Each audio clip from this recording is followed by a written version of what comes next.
Johannesburg's rental market is notoriously tight, especially in historic, densely packed neighborhoods like Soweto.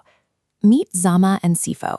They're expecting their first child, and their current backroom rental is shrinking by the day.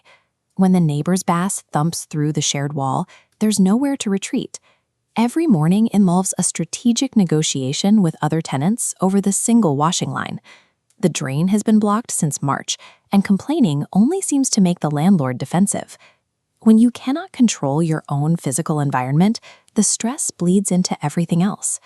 Trying to prepare for a baby in a space where you aren't allowed to fix a pipe or ask for quiet takes a heavy mental toll. This script excerpt from their story highlights the exact breaking point. Notice the dialogue here. The landlord brushes off the blocked drain, but casually mentions the parking space will now cost an extra 200 Rand a month. Zama and Sifo aren't doing badly. They bring home a combined 21,500 Rand every month. But by the time they pay for this cramped room in Natrina, the water levy, and arbitrary fee hikes, the bulk of their disposable cash is gone.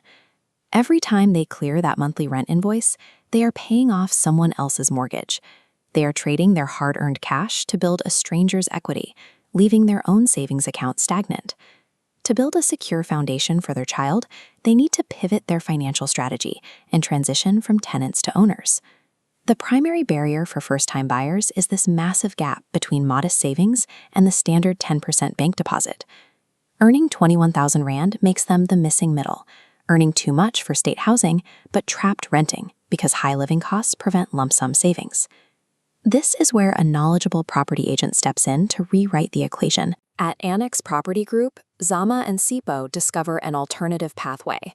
Real estate requires structuring the financing correctly. The right market expertise can reveal government programs designed to bypass that initial cash hurdle.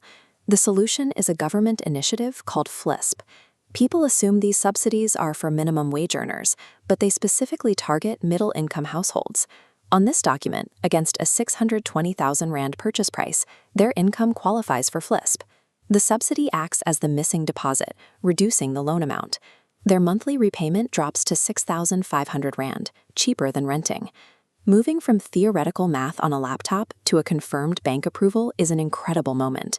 That single text message turns anxiety into pure relief. Targeted programs like FLISP provide the bridge needed for middle-income households to bypass the deposit hurdle. Homeownership becomes a calculation of monthly cash flow rather than a struggle to save. Welcome to Protea Glen. The contrast to their old backroom is immediate. The streets are organized, properties have secure boundaries, and there is actual space between the houses. Moving day is exhausting, chaotic, and completely joyful. There are no landlords issuing warnings about noise, just the unguarded excitement of setting up their space. When Sifo trips on the front step, it's a joke, because they own that step. They finally have the physical autonomy to make mistakes, make noise, and take up space on a property that is legally theirs in the deeds office.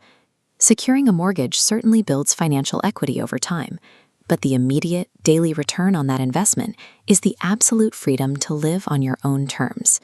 Inside, the second bedroom has been painted and prepped. There's no thumping bass vibrating the walls, just quiet, clean air, and fresh paint. When their daughter arrives, she comes home to a secure room that cannot be taken away by a landlord's whim. In just a few months, Zama and Sifo transitioned from a restrictive back room to a home where every monthly payment builds their own equity, rather than a landlord's. With guidance from Annex and the application of FLISP, housing costs function as a long-term investment. They've established a foundation that will grow alongside their family.